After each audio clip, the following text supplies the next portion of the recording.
সুকৃতিলভ্য ফেলালভ কহে বার বার, ঈশ্বর সেবক পুছে কি অর্থ ইহার।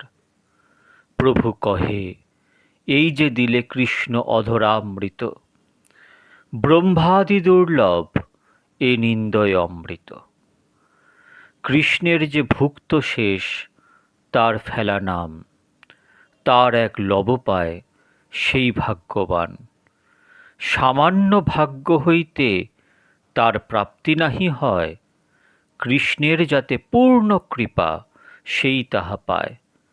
সুকৃতি শব্দে কহে কৃষ্ণ কৃপা হেতু পুণ্য, সেই যার হয় ফেলা পায় সেই ধন্য। শ্রী শ্রী চৈতন্য চরিতামৃত অন্তর্লীলা 16তম পরিচ্ছেদ। ব্রজাতুল কুলঙ্গা নেতর রসালি তৃষ্ণাহর, প্রদীপ্যদ অধরামৃত সুকৃতিলভ্য ফেলালভ। শ্রী শ্রী গোবিন্দ লীলামৃত। ভক্তগণ, আজ আমরা আস্বাদন করব শ্রীমদ্ ভাগবতের দশম স্কন্ধের উত্তরার্ধের উদ্ধবের ব্রজে গমন ও নন্দের শোক অপনোদন। শ্রীমদ্ ভাগবতে উদ্ধবের ব্রজে গমন এ এক অদ্ভুত কথা। উদ্ধব ভগবান শ্রীকৃষ্ণের ছোটবেলাকার বন্ধু। দূর থেকে মনে হতো সাক্ষাৎ গোবিন্দ, চেনা ভার, এত রূপ তার, সাক্ষাৎ বৃহস্পতির শিষ্য। সেই উদ্ধব অত জ্ঞান নিয়ে যখন ভগবান তার যে অহংকার, জ্ঞানের অহংকার, তার নাশ করার জন্য ভগবান তাকে পাঠালেন ব্রজে। সুতরাং উদ্ধবের ব্রজে গমন এবং নন্দের শোক অপনোদন, নন্দের শোক অপনোদন, গোপীদের শোক অপনোদন, রাধার শোক অপনোদনের মাধ্যম দিয়ে উদ্ধবের যে শিক্ষা, এ এক অভূতপূর্ব কথা, যা আপনারা খুব সাবধানে আনন্দের সহিত গ্রহণ করুন। ষটচত্বারিংশ কে গোষ্ঠং গত উদ্ধবম দদর্শাস্যেষয়ো কৃষ্ণ বিরহদাতানুদ্ধবম। এই অধ্যায়ে শ্রীকৃষ্ণ কর্তৃক উদ্ধবকে ব্রজে প্রেরণ, বিরহে ব্রজধাম যে শ্রীহীন, মলিন ও উৎসবশূন্য রূপ পরিগ্রহ করেছে তাহা উদ্ধবের দর্শন এবং উদ্ধব কর্তৃক শ্রী নন্দ যশোদার শোক অপনোদন চেষ্টা বর্ণিত হয়েছে। এই অধ্যায়ের 5টি প্রকরণ আছে। শ্রীকৃষ্ণের উদ্ধবকে ব্রজে প্রেরণ, যা শ্রীমদ্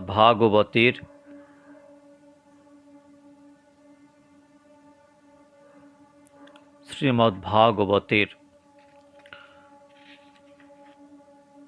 আছে শ্রীকৃষ্ণের উদ্ধবকে ব্রজে প্রেরণ। উদ্ধবের যাত্রা ও ব্রজ দর্শন, নন্দ মহারাজের সহিত উদ্ধবের আলাপন, উদ্ধবের নন্দ যশোদাকে সান্ত্বনা প্রদান ও রাত্রি অবসানে প্রভাতকালে উদ্ধবের ব্রজধামের অভিজ্ঞতা। শ্রীকৃষ্ণের খুল্লতাত দেবভাগের আত্মজ শ্রীমান উদ্ধব, বাল্যাবধি শ্রীকৃষ্ণ ভক্ত। বয়স যখন মাত্র 5 বৎসর, তখন হতে সে কৃষ্ণ পূজায় নিবিষ্ট চিত্ত। কৃষ্ণকে না ভোগ দিয়ে অন্নজল মুখে তোলে না। বাল্যে যখন কৃষ্ণের ধ্যানে বসত, তখন লুপ্ত হয়ে যেত তার সকল বাহ্য স্মৃতি। আহারের জন্য মাতা ডাকাডাকি করে সাড়া পেতেন না। ভক্তগণ উদ্ধবকে আখ্যা দিয়েছেন হরিদাস বর্জ্য। সত্যিই শ্রীকৃষ্ণ ভক্তগণের মধ্যে উদ্ধব বরণীয়। শ্রী সুখদেব তার সম্বন্ধে বলেছেন বুদ্ধি সত্যম, সাক্ষাৎ বৃহস্পতির শিষ্য, সুতরাং পাণ্ডিত্যে তুলনারহিত। বৃষ্ণিবংশীয় গণের অতি মান্য মন্ত্রী ছিলেন তিনি। শ্রীকৃষ্ণের তিনি একাধারে প্রিয় সখা, দ্বৈত, মন্ত্রী এবং সর্ববিষয়ে পরামর্শদাতা। সর্বকার্যে তার যোগ্যতা অপরিসীম। মথুরাপুরীতে নিজ অভিপ্রেত কার্য সম্পাদনে শ্রীকৃষ্ণের উদ্ধব অপেক্ষা নির্ভরযোগ্য ব্যক্তি নেই। সম্প্রতি শ্রীকৃষ্ণ বলরাম গুরুগৃহ হতে ফিরেছেন মথুরায়। বহুদিন ব্রজের কোনো সংবাদ পাননি। পূর্বে প্রত্যহ শ্রী বৃন্দাবনের সংবাদ পেতেন এবং নিজ সংবাদ পাঠাতেন। নন্দরাজ ভৃত্যের হাতে নিত্য ক্ষীর নবনী পাঠাতেন প্রাণ প্রিয় গোপালের জন্য। ওই ভৃত্যের মাধ্যমে ব্রজের সংবাদ মথুরায়, মথুরার সংবাদ ব্রজে কিছু পৌঁছাত।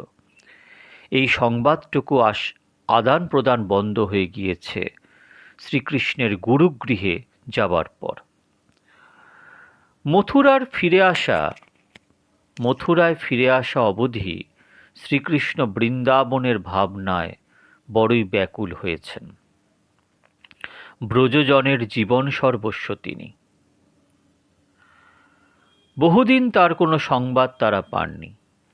ব্রজের সকলে কুশলে আছে তো? ব্রজের ভাবনায় কৃষ্ণ বিরহক্লিষ্ট ব্রজজনের হৃদয় বেদনা বুঝি শ্রীকৃষ্ণের অন্তর্স্পর্শ করে বেদনাতুর করে তুলেছে। এই বেদনা শতগুণ বর্ধিত হয়ে হৃদয় মথিত করেছে প্রভাতে যমুনায় অবগাহন করতে গিয়ে। যমুনার তীরে ও নীরে বিচিত্র কেলিবিলাসের মধুর স্মৃতি সকল আজ হৃদয় দেউলে ভিড় জমিয়েছে। স্মৃতিপটে চির অঙ্কিত থাকলেও আজ যেন জীবন্ত হয়ে উঠেছে। কিছুতেই ভুলতে পারছে না। প্রতিদিনের নিয়মে আসছেন রাজসভায়, কিন্তু রাজকার্য করবে কে? অন্তর্মন ভরে আজ ব্রজবন বিরাজ করছে। উঠে গেলেন রাজকার্য অসমাপ্ত রেখে। ইঙ্গিতে ডাকলেন প্রিয় উদ্ধবকে। উভয়ে চললেন অন্দরমহলের দিকে। নিজ গোপন প্রকোষ্ঠে গিয়ে বসলেন। উদ্ধবকে বসালেন অতি নিকটে। অতি আপন জনের মতো চেপে ধরেছেন শ্রীহস্তে উদ্ধবের হাত। গৃহীত্বা পাণিনা পাণিম। উদ্ধব অনুভব করলেন হৃদয় বেগ। দেখলেন শ্রীকৃষ্ণের মুখচ্ছবি বর্ষণ উন্মুখ মেঘের মতন। ভাবাবেগে কণ্ঠস্বর অস্ফুট ও গদগদ। হৃদয়ের কথাটি বলতে চেষ্টা করল, বলতে পারছেন না। এ কি অভিনব শ্রীকৃষ্ণের মূর্তি! এমন দৃশ্য কখনো দেখেনি। দেখা দূরে থাক, উদ্ধব তো ভাবতেও পারে না। বস্তুতই অভাবনীয় ব্যাপার। শ্রীকৃষ্ণের স্বরূপ, তার ভগবত্তা উদ্ধবের অজানা নয়। সর্বত্রভাবে পূর্ণ যিনি, তার তো কোনো কিছুরই অভাব থাকতে পারে না। সেজন্য কোনো বস্তুর জন্য ভগবানের ব্যাকুলতা সম্ভব নয়। ভগবানের জন্যই ব্যাকুল হয় বিশ্ব সংসার। সংসার আবর্তে পড়ে সকলেই দুঃখ পাচ্ছে নিরন্তর। পাড়ের কাণ্ডারি শ্রীহরি বিনা গত্যন্তর নেই। শরণাগত জনের সন্তাপ হরণ করতে তিনি সদাই ব্যগ্র। প্রপন্ন জন মাত্রেরই আরতি বা বেদনা হরণ করাই তার স্বভাব। সুতরাং দুঃখী জীবেরই ব্যাকুল হওয়া স্বাভাবিক ভগবান শ্রীহরির জন্য। উদ্ধব ভেবে পাচ্ছেন না শ্রীকৃষ্ণ এত ব্যাকুল হয়েছেন কিসের জন্য, কাদের জন্য? অবাক বিস্ময়ে তাকিয়ে আছেন শ্রীকৃষ্ণের মুখের দিকে। উদ্ধবের হস্ত এখনো শ্রীকৃষ্ণের হস্তমধ্যে। হৃদয়ে আবেগ অতি কষ্টে সংবরণ করে বেদনা ভারাক্রান্ত করুণ কণ্ঠে বলছেন, গচ্ছধ্বম ব্রজং সৌম, হে সৌম, হে উদ্ধব, তুমি ব্রজে গমন করো। উদ্ধবকে সৌম বলে সম্বোধন করেছেন ভগবান শ্রীকৃষ্ণ। শান্ত রসময় স্নিগ্ধতায় ভরা উদ্ধবের মূর্তিখানি অশেষ দুঃখ অশান্তির মধ্যে তার দিব্য মূর্তির দর্শন পেলে জুড়িয়ে যায় সকল যাতনা, চিত্তে উদয় হয় বিপুল শান্তি, দুঃখে বিপদে সান্ত্বনা দিতে সর্বত্রভাবে যোগ্য এইরূপ ব্যক্তি। সৌম্য সম্বোধন পূর্বক উদ্ধবকে যেতে আদেশ করলেন শ্রীকৃষ্ণ। ব্রজে গিয়ে উদ্ধব কি করবেন তার ইঙ্গিত রয়েছে সৌম্য সম্বোধনের মধ্যে। পিতা নন্দ মহারাজ ও মাতা যশোমতী বাৎসল্য স্নেহে অন্ধ। আমা ছাড়া আর কিছু জানতেন না তারা, আমি তাদের জীবন সর্বস্ব ছিলাম। সেই আমাহারা তাদের জীবন দুর্বিষহ বেদনায় ভরা। বড়ই দুঃখী তারা। ব্রজে গিয়ে আমার সংবাদ দিয়ে কুশল জানিয়ে যেভাবেই হোক তাদের প্রীতিবিধান করো, নচেত আমার অশান্ত প্রাণ কিছুতেই শান্তি লাভ করছে না। পিতামাতার কথা উল্লেখ করতে শ্রীকৃষ্ণ বললেন, আমাদের পিতা মাতা পিত্র ন, বস্তুত নন্দ যশোদা উদ্ধবের পিতামাতা নন। এই শব্দটি উদ্ধবের প্রতি শ্রীকৃষ্ণের গভীর প্রীতির পরিচয় বহন করে। শুধু তাই নয়, আমাদের পিতামাতা শব্দটির প্রয়োগ দ্বারা শ্রীকৃষ্ণ যেন উদ্ধবকে বলতে চাইছেন যে, হে উদ্ধব, তুমি যখন আমার প্রিয় সখা, তখন আমাদের পিতামাতা তোমারও পিতামাতা। প্রীতির গাঢ়তায় অভিন্ন মনন ঘটিয়ে থাকে। শ্রীকৃষ্ণের কথায় ব্রজের পিতামাতার প্রতি গভীরতর হয়ে উঠল উদ্ধবের শ্রদ্ধা। অনন্ত বিশ্বে নন্দ যশোদার বাৎসল্য স্নেহের তুলনা মেলে না। শ্রীকৃষ্ণের মহা ঐশ্বর্যেরও শক্তি হয় না তাদের হৃদয় হতে কৃষ্ণ সম্বন্ধীয় পুত্রবুদ্ধি ক্ষুণ্ণ করে ঈশ্বর বুদ্ধি জাগাতে। বিশ্বরূপ দর্শনে ঈশ্বর বুদ্ধির উদয়ে অর্জুনের সক্ষরস সংকুচিত হল, কিন্তু শত শত ঐশ্বর্যের প্রকাশ দর্শন করেও তাদের প্রীতি দুর্বল হয়নি। সর্ববিধ ঐশ্বর্যপূর্ণ যিনি, তিনিই ভগবান। তার ঐশ্বর্য তত্ত্বই ভগবত তত্ত্ব। সেই ভগবত তত্ত্ব ছোট হয়ে গিয়েছে ব্রজের পিতামাতার বিশুদ্ধ বাৎসল্য প্রেমের নিকটে। তার ত্রিলোক বন্দিত পুত্রটিকে কেবল লালন পালনই করেননি, তারণ ভৎসন বন্দন প্রয়োজন বোধে সকলই করেছেন। তাদের প্রেমের দুয়ারে ভগবান বাধা পড়েছেন, ছোট হয়ে গিয়েছেন নিত্যকালের জন্য। ঈশ্বরত্ব হতেও গড়িয়সী এই স্নেহগারতা ত্রিজগতে তুলনারহিত। পিতামাতা যে একটি মুহূর্তের জন্য তার বিরহ সহ্য করতে পারে না তা শ্রীকৃষ্ণ জানেন। তবু আজ কতদিন গত হয়েছে, তাদেরকে ছেড়ে এসেছেন মথুরায়। তাদের নিদারুণ অবস্থা স্মরণ করে অন্তরে মর্মঘাতী বেদনা অনুভব করছেন। তাই বললেন উদ্ধবকে, তাদের অন্তরে কিঞ্চিৎ সুখের বিধান করো, যে কোনো প্রকারে। শ্রীকৃষ্ণের মথুরায় আগমনকালে পিতা নন্দও এসেছিলেন সঙ্গে। কংসাদি বধের পর শ্রীকৃষ্ণ পিতাকে বিদায় দেন এই কথা বলে, জাতিন জ্ঞাতিন বো দৃষ্ট মে শ্যাম বিধায় সুহৃদাং সুখম। জ্ঞাতিন বো দৃষ্ট মে শ্যাম বিধায় সুহৃদ্বাং সুখম। 10:45-23।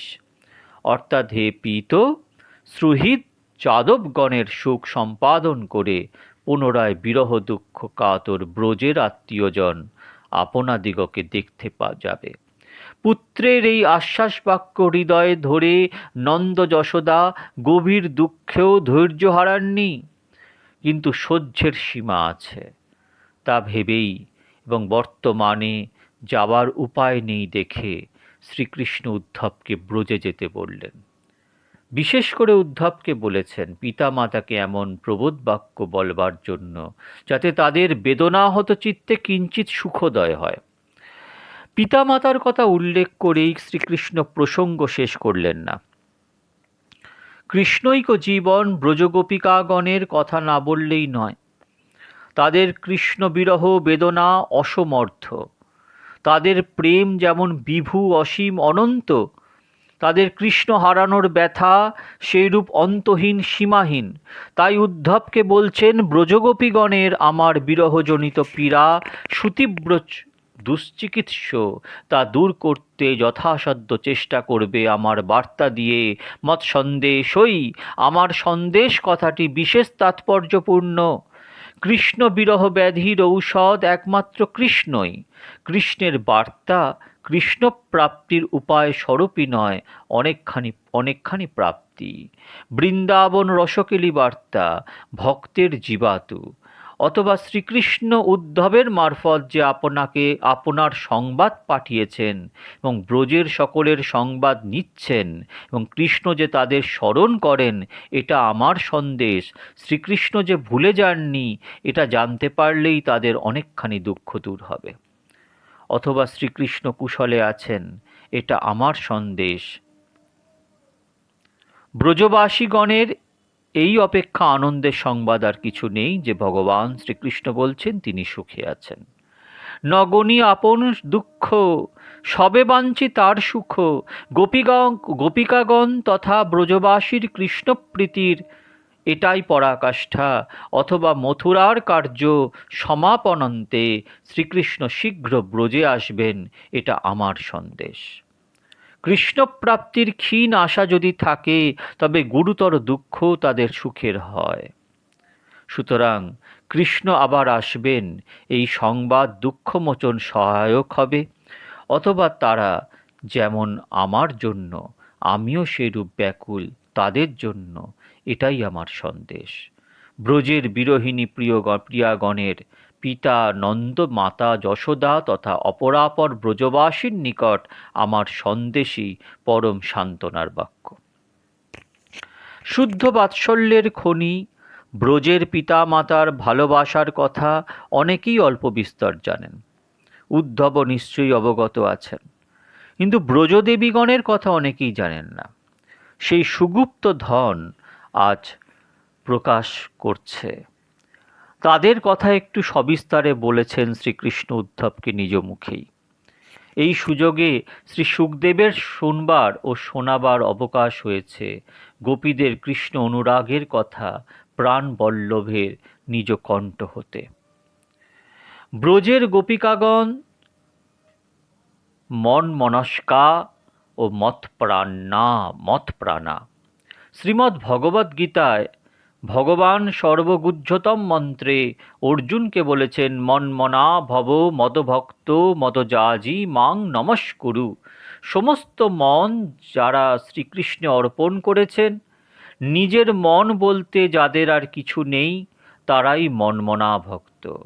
এর দৃষ্টান্ত সংসারে খুঁজে পাওয়া সুদুর্লভা ভাগবতা হি লোকে। গীতার চরম শ্লোকের দৃষ্টান্ত কোথাও মূর্ত হয়নি বলেই নারদ উপদেশে ব্যাসের সাধনায় ভাগবত প্রকটিত হন। গীতা যে সকল ভক্তের লক্ষণ বলেছেন তা শ্রী ভাগবতে রূপায়িত দেখা যায়। মন্মনা ভক্ত কারা, আজ নিজ মুখে তা ব্যক্ত করলেন উদ্ধবের নিকট। গোপিকাগণের মনটি সর্বত্রভাবে শ্রীকৃষ্ণে সমর্পিত। নিজ দেহ, নিজ গেহ বা অন্য কিছুতেই তাদের বিন্দুমাত্র অভিনিবেশ নেই। তবে যে সাজসজ্জা বসনভূষণের পারিপাট্য দেখা যায় তাদের, তার উত্তর দিয়েছেন শ্রী চৈতন্য চরিতামৃতকার। যদ্যপি দেখিয়ে গোপীর নিজ দেহপ্রীতি, সেই তো কৃষ্ণের লাগি জানিও নিশ্চিতি। শ্রীকৃষ্ণ তাদের প্রাণ, শ্রীকৃষ্ণই তাদের জীবন। দেহ, মন, প্রাণ, জীবন, যৌবন সকলই শ্রীকৃষ্ণ সেবার তরে। তাদের যাবতীয় মানস সংকল্প শ্রীকৃষ্ণের প্রতি সম্পাদনেই পর্যাপ্ত। এই হেতুই তারা সর্বপ্রকার দৈহিক বা ঐহিক বস্তু সর্বত্রভাবে পরিত্যাগ করতে সমর্থা কৃষ্ণের জন্য ত্যক্ত দৈহিকা পতি, পুত্র, আত্মীয়, পরিজন কিছুই কাম্য নয় তাদের। সুতরাং ব্রজদেবীগণের প্রেমেই গীতার সর্বগুচ্ছতম মন্ত্রমূর্তি লাভ করেছে। এই কথার সাক্ষ্য গীতার বক্তা আজ নিজেই প্রদান করলেন। সর্বত্যাগ করি করে কৃষ্ণের ভজন, ইহার চরমতম রূপ গোপিকাগণ। সর্বত্যাগ করে কৃষ্ণের ভজন করছে, কোনো বাধা তাদের কাছে বাধা নয়। সব কিছু ত্যাগ করেছে কৃষ্ণের জন্য। কৃষ্ণের জন্য সব কিছু ত্যাগ করা যায়, কোনো কিছুর জন্য কৃষ্ণকে ত্যাগ করা যায় না।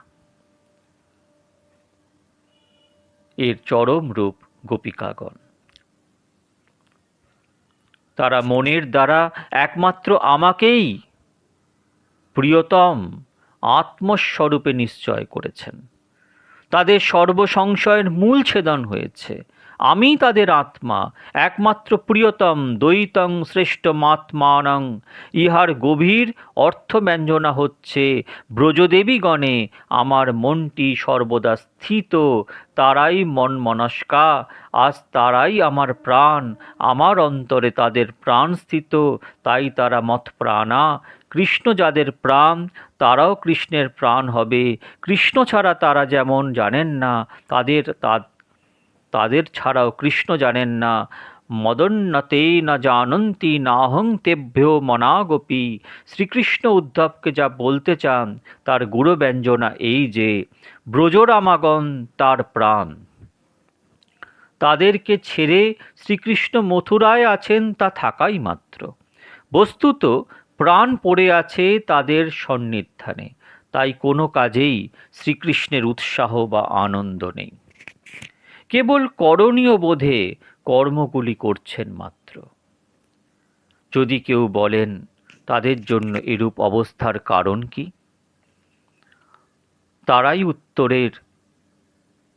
তারই উত্তরেই যেন বলছেন, যারা আমার জন্য লৌকিক ভালো মন্দ, ধর্ম অধর্ম সকলই পরিত্যাগ করেছেন, তক্ত লোক ধর্মাশ্চ, তাদেরকে আমি সর্বদা পোষণ করে থাকি, কখনো ত্যাগ করতে পারি না। যে যেভাবে ভজনা করে তাকে সেইভাবে ভজি, এটাই আমার স্বভাবগত ধর্ম। যে যথা মাং প্রপদ্যন্তে তাংস্তথৈব ভজামহম। গোপিকাগণ আমার বিরহে মৃত্যু দশায় উপনীত। এই কথায় উদ্ধব ভাবতে পারেন, যারা মন প্রাণ শ্রীকৃষ্ণে অর্পণ করেছেন এবং শ্রীকৃষ্ণের জন্য সর্বস্ব ত্যাগ করেছেন, তারা তো কৃষ্ণকে পেয়েই আছে, তাদের জন্য আর এত চিন্তা কেন? এর জবাব দিয়েছেন শ্রীকৃষ্ণ।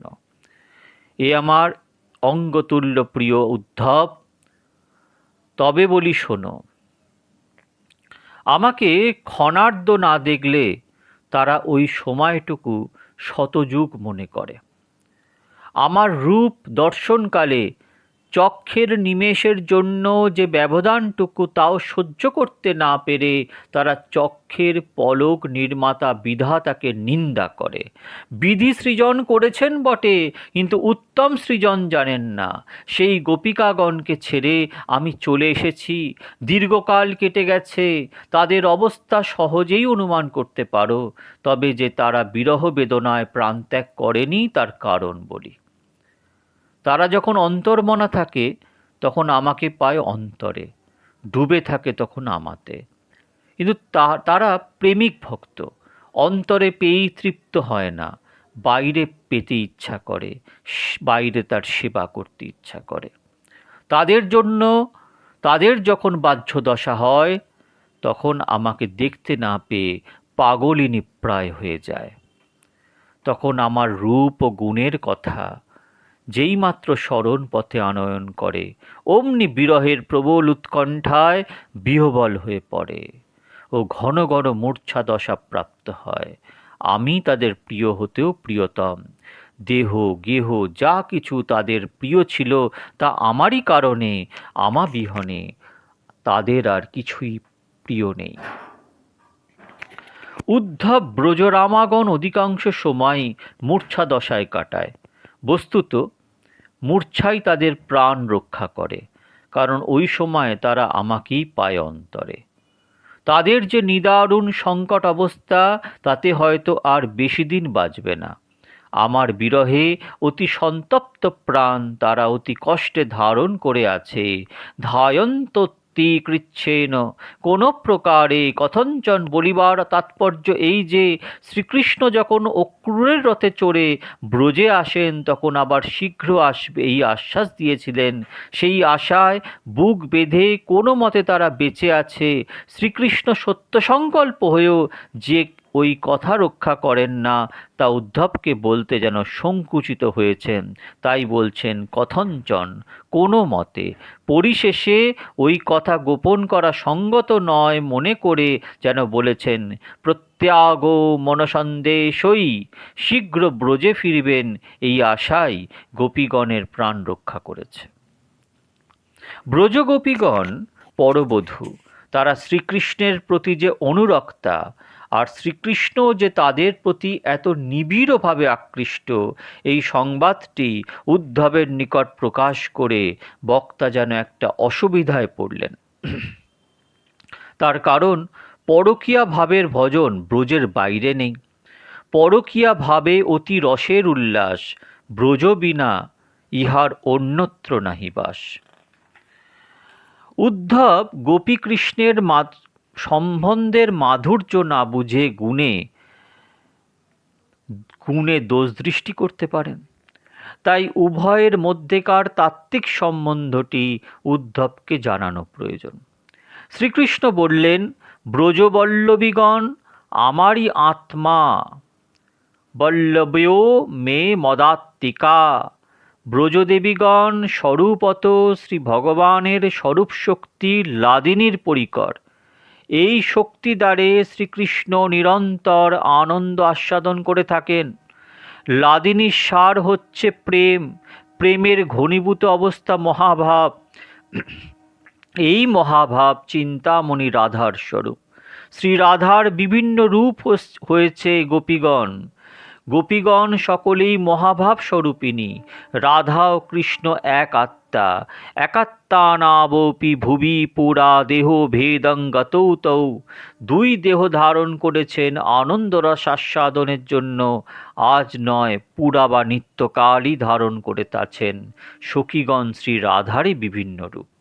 বহুকান্তা বিনা নহে রসের উল্লাস, লীলার সহায় লাগি বহুত প্রকাশ। সুতরাং শ্রী রাধাও যেমন ব্রজদেবীগণ সকলেই শ্রীকৃষ্ণের সঙ্গে একাত্মা। লীলা আস্বাদনের নিমিত্তই দেহভেদ মাত্র। শ্রীকৃষ্ণ পরমাত্মস্বরূপ, পরব্রহ্মের প্রতিষ্ঠা, ঘনীভূত মূর্তি। গোপীগণ তার অন্তরঙ্গা শক্তি। শক্তি আর শক্তিমান, অগ্নিও তার দাহিকা শক্তি যেমন পৃথক কিছু নয়, সেইরূপ ভেদে প্রকাশ হয়েছেন রস আস্বাদন করবার জন্য। আর এই ভেদ ঘটিয়েছে শ্রী ভগবানের লীলা শক্তি যোগ ও মায়া। শ্রীচৈতন্য চরিতামৃতকারের নিরূপম ভাষায়, মো বিষয় গোপীগণ উপপতিভাবে যোগ মায়া করিবেন আপন প্রভাবে। আমিও না জানি না জানে গোপীগণ, দোহার রূপ গুণে নিত্য দোহার হরে মন। এই তাত্ত্বিক সম্বন্ধটি উদ্ঘাটনের আরেকটি গভীর তাৎপর্য আছে। গোপী স্বরূপের প্রতি আনুগত্য ব্যতিরেকে, গোপীর শ্রদ্ধা ব্যতীত গোপী প্রেমের মাধুর্য অনুভব করা সম্ভব নয়। উদ্ধবের শ্রীকৃষ্ণে প্রগাঢ় ভক্তি ছিল। গোপিকাগণের প্রতি তা থাকার কথা নয়, কারণ তাদের সম্বন্ধে তার কিছুই জানা ছিল না। শ্রীকৃষ্ণ যদি কেবল আমার প্রিয়া বলে ক্ষান্ত হতেন, তবে গোপীতে শ্রীকৃষ্ণ তুল্য শ্রদ্ধা ভক্তি কিছুতেই জাগত না। তাই গোপীস্বরূপের কথা ব্যক্ত করে শ্রীকৃষ্ণ যেন উদ্ধবকে ব্রজের লীলাকুঞ্জের প্রবেশপত্র দান করলেন। উদ্ধব কৃষ্ণ প্রাণাগণের বিরহ বেদনার চিত্রটি আপন প্রাণে অনুভব করলেন। এক্ষণে প্রিয় সখার সঙ্গে সমপ্রাণতা ঘটল। উদ্ধবের ব্রজে গমন ও শ্রীকৃষ্ণের প্রিয় কার্য সাধনের যোগ্যতা আসলো। এই প্রস্তুতি পর্ব ব্যতি রেখে উদ্ধবের ব্রজযাত্রা ব্যর্থতায় পর্যবসিত হতো। উদ্ধব মনে প্রাণে শ্রী বৃন্দাবন যাত্রার জন্য প্রস্তুত হলেন। উদ্ধবকে দূত পদে বরণের প্রয়াস এতক্ষণে সফল হল। শ্রীকৃষ্ণ নিশ্চিত হলেন। ভক্তগণ, উদ্ধবের ব্রজে গমন ও নন্দের শোক অপনদন এই বিষয় নিয়ে আলোচনা করছিলাম। আজকে এতটুকুই থাক। আজকে এতটুকু থেকেই আমরা এটাকেই বারবার আস্বাদন করি। পরের দিন এই লীলারসকে আরও এগিয়ে নিয়ে যাব। আপনারা ভালো থাকবেন। শ্রীমদ্ ভাগবত পাঠ করুন, শ্রীমদ্ ভাগবত শ্রবণ করুন। জন্ম জন্ম ভবেৎ পুণ্যং তথা ভাগবতম লভেৎ। জন্ম জন্ম গ্রহণ করার পরে যখন পুণ্যের বিস্ফোরণ ঘটে, তখন ভাগবত জ্ঞান লাভ হয়। এবং ভাগবতের কথা এর আগেও আমি বলেছি, যথা শ্রবণ মঙ্গলম। ভাগবত আমাদের কাছে বার্তা বয়ে আনে যে হে জীব, তোমরা তো সব কিছু পালন করতে পারবে না। বেদ, বেদান্ত, উপনিষদ, গীতা, ব্রহ্মসূত্র, ব্রহ্মসংহিতা, বিভিন্ন শাস্ত্রে যা যা আছে তা কিন্তু ইতিকর্তব্যতা। কিন্তু ভাগবত বলছে তোমরা করার ক্ষমতা রাখো না, তোমরা কলির জীব, তাই তোমরা শুধু শোনো। শ্রবণ মঙ্গলম, শ্রবণ করো। ধুন্ধুকারী শুধু শ্রবণ করেছিল। প্রেত যোনিতে বসে তিনি শ্রবণ করেছিলেন এবং বৈকুণ্ঠ লাভ করেছিলেন, পরম আনন্দ পদ লাভ করেছিলেন। সুতরাং শুধু শ্রবণ মাত্রই চক্রপ্রাণী আপনার হৃদয় মন্দিরে এসে প্রতিষ্ঠিত হয়ে যাবেন। শ্রবণ ইচ্ছা মাত্র ভাগবত। কোনো শাস্ত্রের মধ্যে এরম পাওয়া যায় না যে কোনো শাস্ত্র আপনি ইচ্ছা করেছেন, ইচ্ছা প্রকাশ করেছেন যে আমি শুনব, আমি পড়ব, সঙ্গে সঙ্গে শ্রী ভগবান আপনার হৃদয় কন্দরে এসে প্রতিষ্ঠিত হয়ে গেলেন, বেঁধে গেলেন, বন্ধন স্বীকার করলেন। তাই ভাগবত পড়ুন। ভাগবত পড়লেই সব কিছু হবে। ভাগবতের রস আস্বাদন করুন। আজ এটুকুই। পরের দিন শ্রীমদ্ ভাগবতের এই ফেলাল অভ্যাসকে আরও এগিয়ে নিয়ে যাব। জয় জয় পরম পূজ্য বড় বাবাজি মহারাজ, জয় জয় নামাচার্য রামদাস বাবাজি মহারাজ, জয় সখীমা, জয় আমার সদ্গুরুদেব, জয় নিতাই গৌর হরিবোল, জয় বন্ধু সুন্দর।